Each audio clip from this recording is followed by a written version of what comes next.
Last week, we all said chazak, chazak, v'nitchazek. Be strong, let us be strong, as we completed Sefer BaMidbar, the fourth of the Chamesh Chumshei Torah of the 5 books of Moses. This week we began Parshat Devarim and the 5th book of our 5 books of Moses. I've entitled this discussion The Different Reasons We Remember, and basically moving from Parshat Masei to Parshat Devarim. Both of these parshot have 2 things in common, well, many things in common, but 2 that we're going to discuss. 1, a travelogue, the places we have been, the title of last week's discussion. 2, a specific story about a specific thing that happened and involved specific people.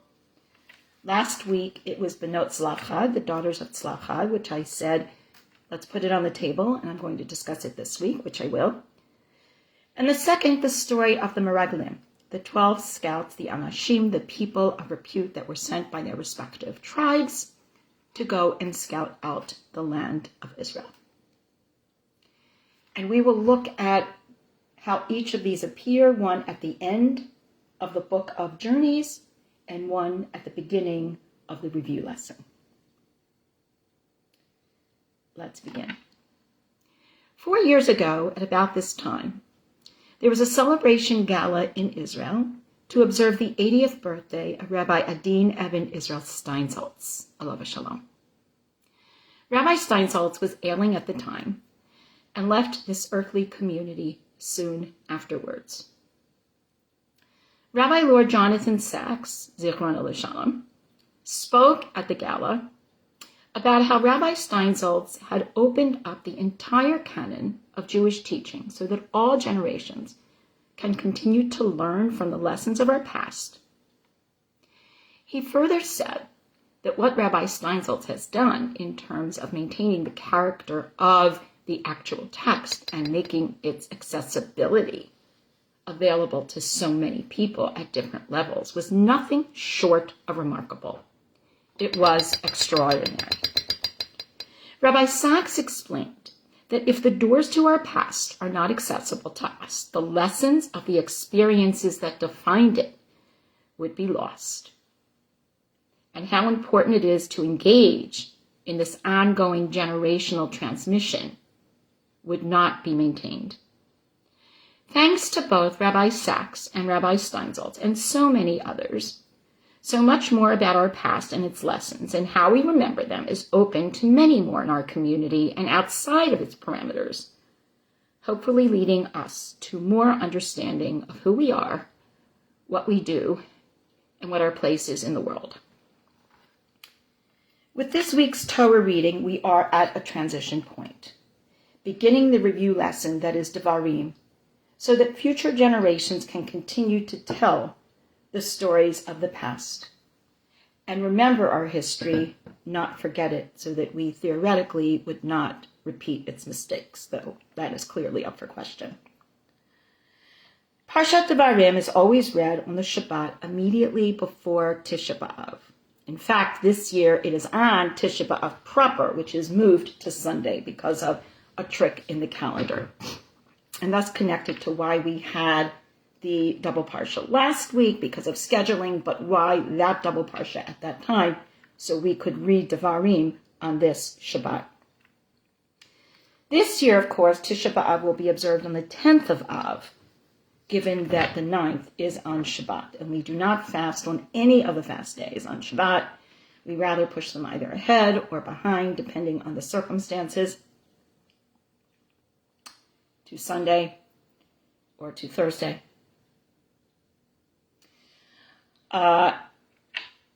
Except for Yom Kippur. We learn in the Bi'or Halacha 528.4 that this reading for this Shabbat is purposefully set in order that the beginning of Moshe Rabbeinu's admission to the Jews should coincide with the Tisha B'Av period. What exactly is this morning? How is it connected to the memory and experience of Tisha B'Av, the saddest day of the Jewish year? And how is this relevant to us in our lives now? It is not lost on us that the event and the misdeed of the Meraglim, of the scouts that were sent to check out Israel, is a main subject of this parsha. Through the years, I have often asked students of all ages why they think that this narrative, among all others that we have learned, is the one that appears here as the first situational memory at the beginning of Moshe's final speeches to the Bnei Israel. Clearly, this was done intentionally and must encapsulate so many noteworthy elements to be chosen for this ominous mention. Perhaps the fact that they forgot what they had been told and what they were supposed to learn from the information that they gathered had been lost and did not guide them through the scouting expedition, leading them to a report that was more inspired by panic than their assigned office, and of course led to additional panic. So let us look a little bit at the beginning of Devarim from this week's Parsha. Chapter 1, verse 8. Re'eh, natati lifnechem et haaretz, bo urshu et haaretz asher nishbach Hashem avatechem, Abraham, Yitzchak, Yaakov, latet lahem zaram acharem. Go, I have given you this land, come, inherit it. God swore this, God gave this land, promised this land to your fathers, to Abraham, to Isaac, to Jacob, to give it to them and to their children afterwards. Namely, that would be you. And this warning, this idea, is continued through this travel log here. The travel log that we read last week in Masei stops along the journey's way to remind us of the things that God did for us. In this week's Parsha, it's more about the misdeeds of the Bnei Yisrael. And then in verse 22, here is where we begin talking about the Meraglim. V'tikravun elai kolchem v'tamrun nishluchat anashim lefneinu v'yikparu banu et haaretz v'yishvu atanu davar et haderech asher na'aleh ba et haharim asher navo alehem. And you all gathered to me. Now, one of the things that's important to understand is that this is a review lesson of what we saw in BaMidbar, in Parshat Shlach Lecha, send for yourselves. But here, you're all coming at me. You're all pouncing on me, says Moshe. And you said, send people for us, and they will search out the land, and they will give us the word about the way that we should go in the cities that we should come to them. Vayitav be'enai hadarech, and this was good. This was good in my eyes. I agreed with this. I took 12 men from you, from each tribe. Chazal, our commentators point out, that when we take these two parshot and we put them side by side, Shalach Lecha and Devarim, and look at the Meraglim, there are omissions, there are changes, and there are actually contradictions. So here's a contradiction. There it says Shalach Lecha, send for yourself. It looks like it's part of the plan. Here, everybody's coming and pouncing. Some commentators try to reconcile the differences by saying, yes, you came and you asked, and then I said Shalach Lecha. But what we're seeing here is a different voice. Maybe during the journey, during the hardships of the journey, during the travel log as it existed in terms of confronting the uncertainties that confronted them, it was necessary to speak in a voice of protection, to shield them. Whereas here, perhaps it's important to note that there was a loss of faith, which comes out in several places in this particular parsha and in the recounting of what happened. A major difference is that the names of the Meraglim are given and their tribal connections in the account in BaMidbar, and they are not mentioned at all in our parsha here. Our Chazal, Rashi and others, say, whereas the names are omitted here, we will see in a few moments, that in the end of BaMidbar, in the very last story of BaMidbar, the Benot Tzlachad, the daughters of Tzlachad, their names are repeated. Now, we've talked about the idea that names are repeated for good and are sometimes omitted to protect the guilty or the innocent or whoever, the begotten folks. And sometimes they're mentioned, as in the case of Zimri, who was a leader and did something wrong, for a purpose. But here, the names are not mentioned, perhaps because, I would suggest, they are not as important. What's important is that their leaders were sent, they came back with a negative report, and the people panicked. In other words, everybody forgot. Everybody forgot. And that was the downfall of the people. So why repeat the names? What purpose would it serve? The account is given. They went, they saw, they came back, they were afraid, and we read, Va'omer Alechem.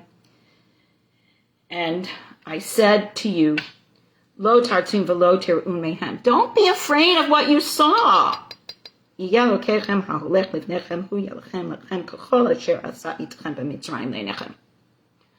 God is with you. God will go with you. God will fight for you. God will defend you. God will ensure your well-being, just as God did for you in Mitzrayim. If God could protect you at that time, clearly God can continue to protect you here. Rav Moshe Feinstein acknowledges the importance of this pivotal experience of the Meraglim and wonders why Moshe, when he repeats the story, uses veiled language when addressing this event, given its most serious impact of prolonging the entrance of the Bnei Yisrael to Eretz Yisrael by many years. Why aren't the Meraglim named, and why are so many notable details from the first telling in BaMidbar, the narrative of which we completed last week, not included here? Rav Feinstein begins by explaining the reasons for the places mentioned in the travel log at the beginning of our Parshat, as being that these were the places where wrongdoings were done.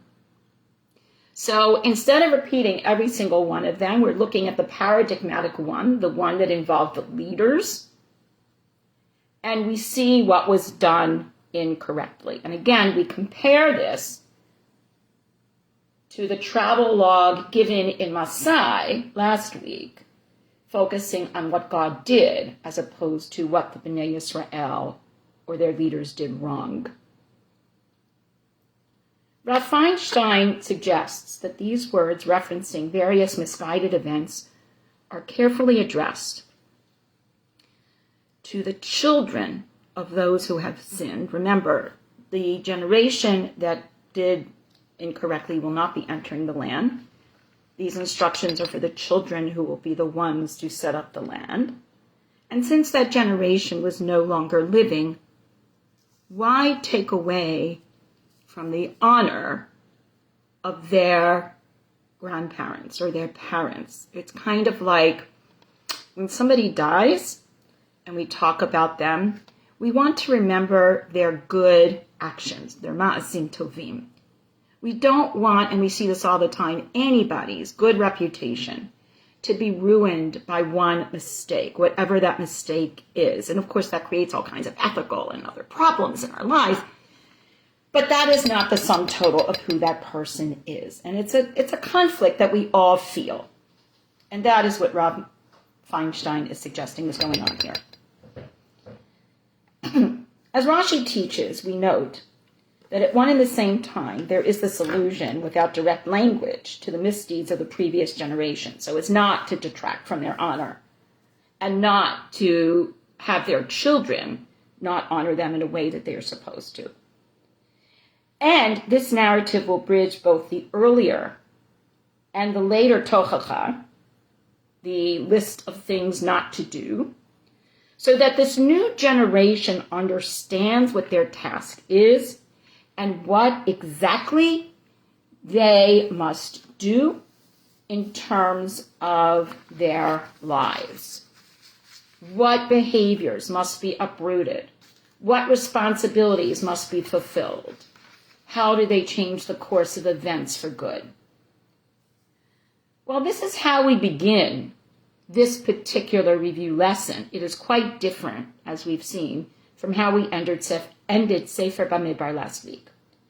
Not only is there a less than positive reaction to the request from the Benot Zlavcha, but rather, as we learned, the law itself is amended by God due to the proper approach of the daughters. So, problem here, proper approach, good result. Promise here, ignored, misguided report, negative reaction.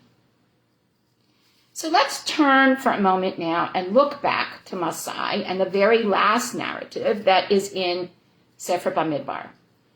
And we had read it just 2 weeks earlier. וזה הדבר אשר ציווה השם לבנות צלבך אמר לו טוב בעיניהם תהיינה לנשים ולמשפחה מטה אביהם תהיינה לנשים.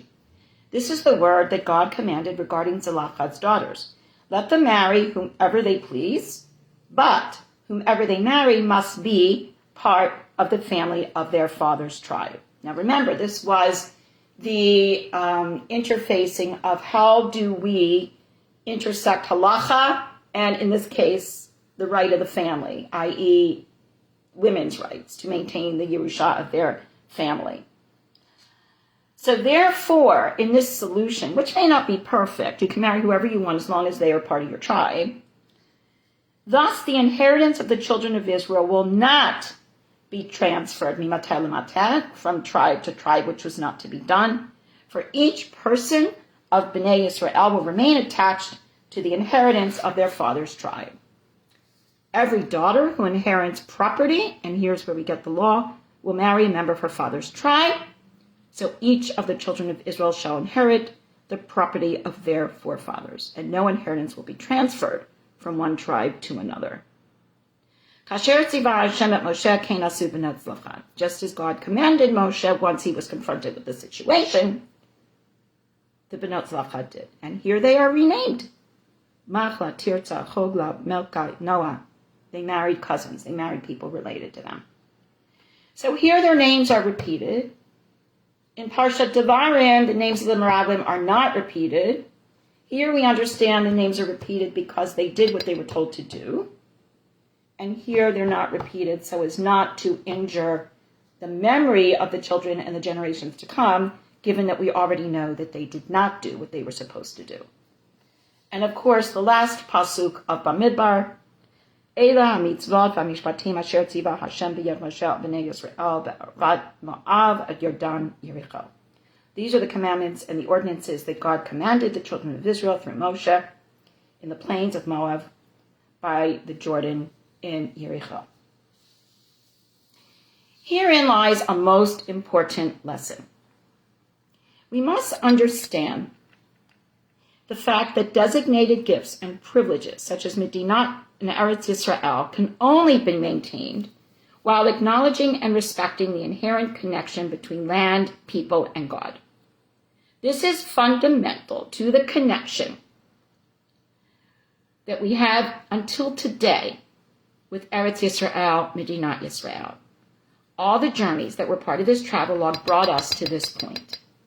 The Meraglim apparently did not further the impact of this lesson, but themselves were derailed by something perhaps that was lacking in them. There were lessons to be learned about ourselves as well as others. The goal is to implement those actions and those lessons, acting accordingly once we reached our destination. Otherwise, all those travels we had learned about up to this point would indeed just be meanderings and lost time and wanderings in the desert. But this was not the case then, and it's not the case now. Moshe is pushing the reset button, if you will, to accommodate the new generations who will settle the land and those to come later. We must continue to take on and honor the responsibility of figuring out how to bring conflicting elements and challenges we confront together with our sense of purpose in a responsible manner. Nechama Leibowitz teaches as follows regarding the sense of how we manage the balance of conflicting notions based on the ending of Sefer BaMidbar. She teaches, "And you shall drive out the inhabitants of the land and dwell therein. For unto you have I given the land to possess." And remember, the conflict here deals with whose land, under what circumstances, whose historical claim, and everything that's inherent in that. The passage beginning with the phrase, "when you pass over the Jordan," belongs to a class of biblical statements which occur frequently elsewhere in the book of Devarim. They are all distinguished by making the observant of the precept enunciated dependent on the children of Israel entering the Holy Land. The commandments are dependent on our entering Eretz Yisrael. Thus we have, when you will come to the land which God gives you, and it will come to pass when God brings you to the land, v'chulei, v'chulei, v'chulei, all through Devarim. It occurs, to be sure, in earlier books as well, but the focus on Devarim cannot be negated.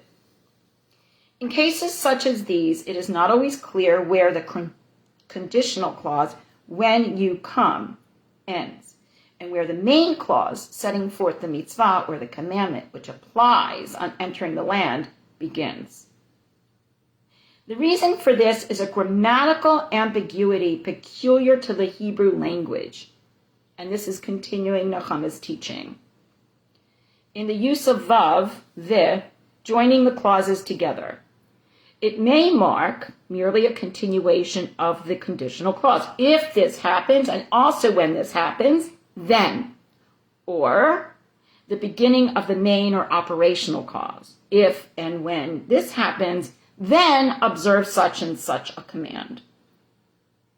In our context, it will become clear after closer study that the conditional clause finishes with verse 51 in the end of Parshat Masei in BaMidbar, with the words, "to the land of Canaan."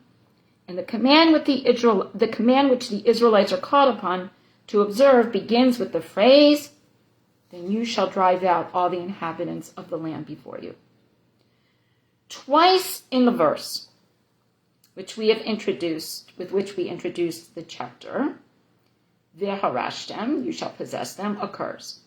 From a superficial glance, it would seem that one is just a repetition of the other.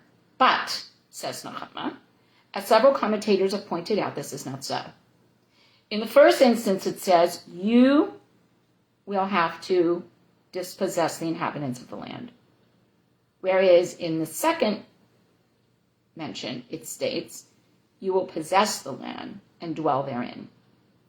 Rashi takes the second, v'harashtem, you will inherit, to imply a precondition for their subsequent settlement rather than an outright command. Ye shall possess the land, take possession of it from its inhabitants, then you may dwell safely. Otherwise, you will not be able to exist there.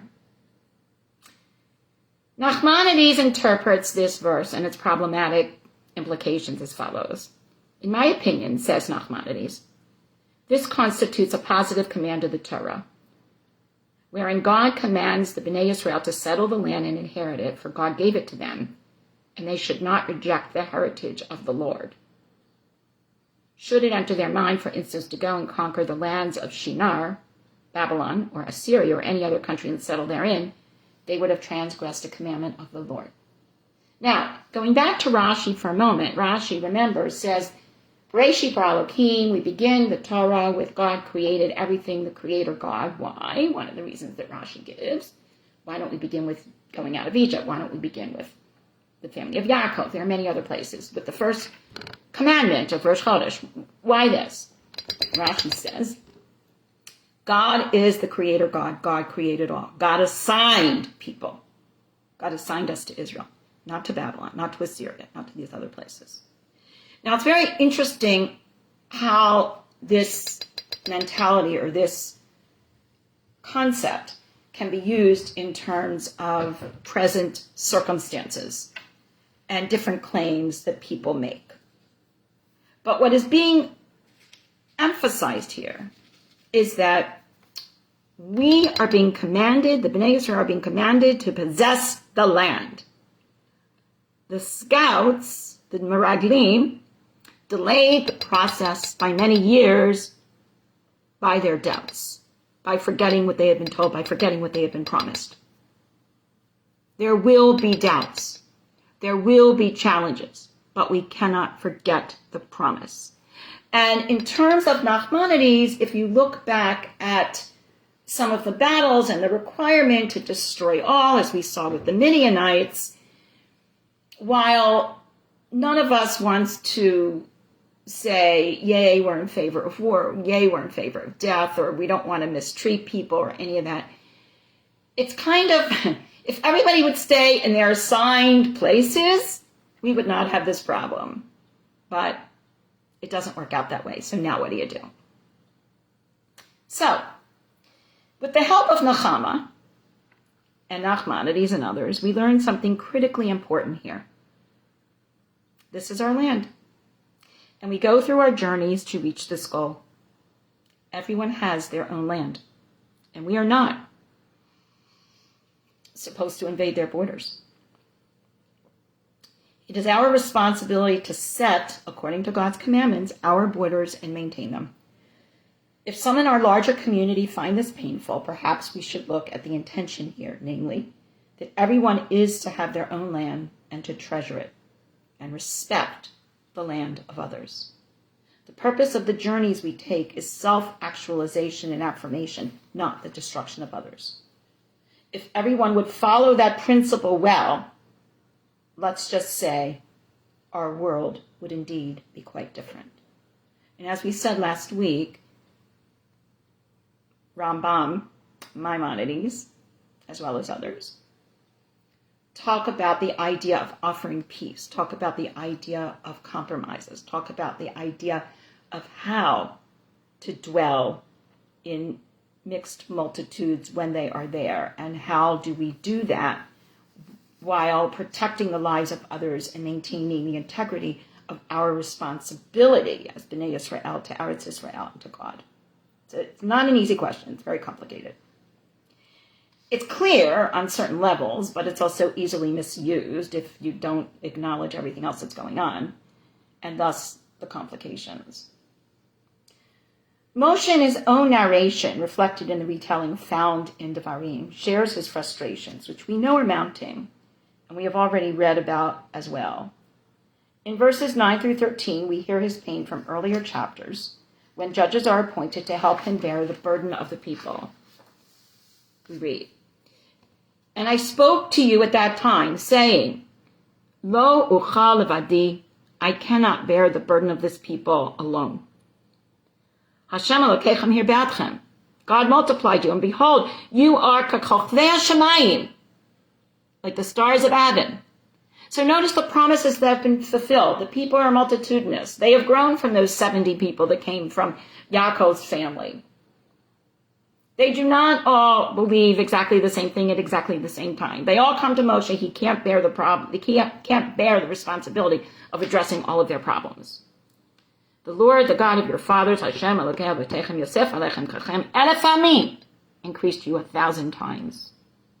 And may God always keep you. But Echa, it appears this week in Devarim.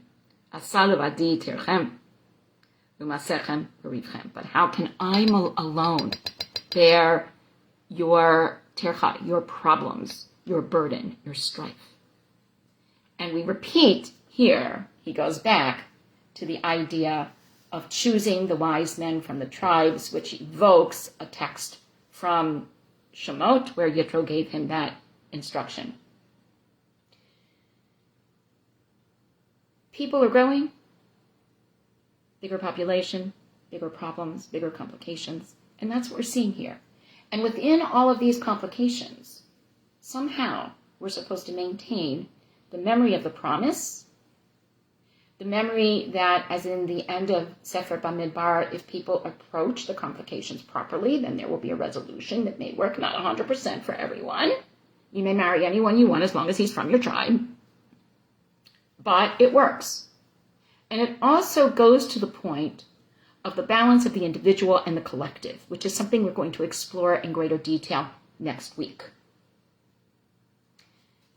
Basically, there may be a feeling of being lost and without a moral compass at this point, after so many powerful and traumatic experiences on the part of the people, as well as their leaders, no less, Moshe Rabbeinu, who himself seems to be speaking as if he forgot God's presence for his own challenges. We certainly know how a continued string of stressful situations can run us down personally, and all the more so, we may be looking at a type of collective breakdown at this point that Devarim comes to address. Note the comparison here of verse 12, which we read. How can I myself alone bear your cumbrance, your burden, and your strife? Echa aseh levadi tirchachem umasechem urivchem. To the beginning of Echa, which we read hours after we read this Parshat. Echa yashva badad ha'ir raba'am hayta ka'amana habati b'goyim zaratim and bedinot hayta lamas. How does the city sit alone? Echa, here I am alone. Moshe, Echa, how can I do this alone? That it was so full of people. It was that full group from Devarim, many people, many problems, many complications. And now, Ka'amana, now it's become like a widow. She that was great amongst the nations and princess among the provinces, how she has become a burden to all. At some point during Shabbat or during Echa, take a look at chapter 1, verse 12, or I may be misquoting that. I'm sorry. I apologize.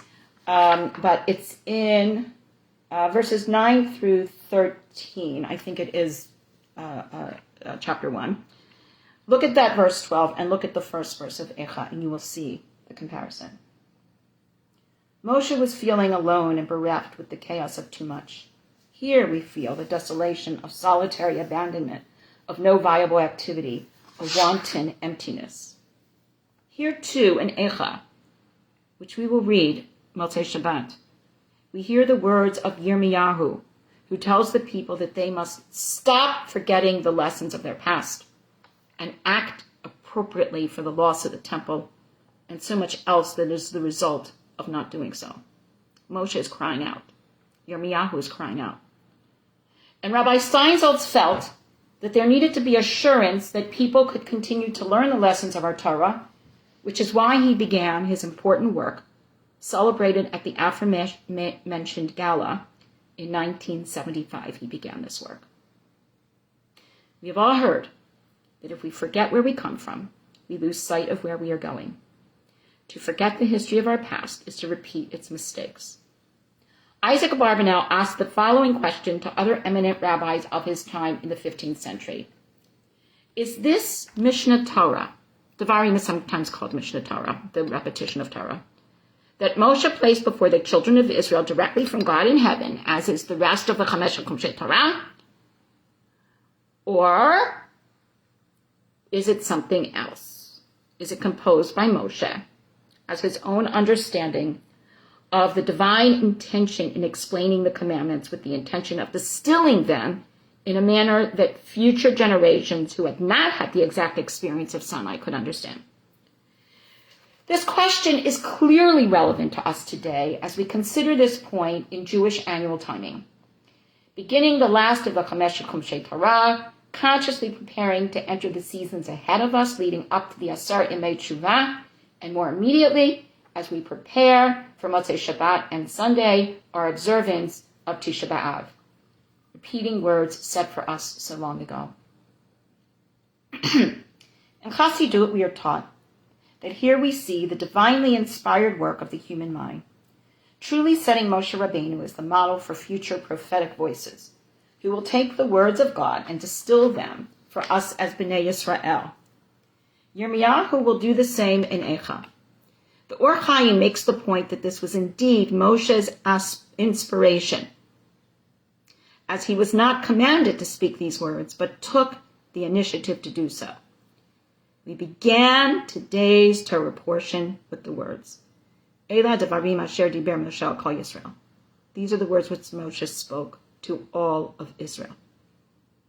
Similarly, we will reach the end of the Torah at the end of the fall holiday seasons with the words, O come Navi od Yisrael, there had not risen another prophet in Israel like Moshe, that God knew face to face, panim panim, all the signs, all the wonders which God did, Egypt, Pharaoh, all his servants, and all his land.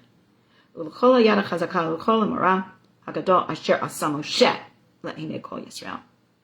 with the mighty hand and in awe, the great sense of awe, which Moshe wrought in the sight of all Israel. We begin the Torah, as we will see in the coming weeks, with Bereshit bara Elokim. In the beginning God created. God is mentioned many, many, many times. And we end with the words, what Moshe did in front of all the Bnei Yisrael. But what Moshe did was to bring God, to show what it's like to have that relationship with God, the ups and downs, the faith that maintained him. While Moshe felt overwhelmed at points in his leadership, lonely even, he understood the need for teaching and continuing to carry the torch of Jewish experience, remembering all of our past trials and tribulations and joys and sorrows, for good and less than good reasons, and knowledge for generations to come. And that is what he did. Similarly, this is what Rabbi Steinsaltz has given us as his own gift, and certainly Rabbi Sachs as well, in making all these narratives and their meanings much more accessible to all of us and relevant. So in addition to our tefillot, and to our pain, and to our expressed hopes, all of which are part of our lives, today, tomorrow, and for so much of our lives as Jews, let us all avail ourselves of these gifts of accessibility and continue to learn the lessons and experiences that have formed the template of who we are as Bnei Yisrael.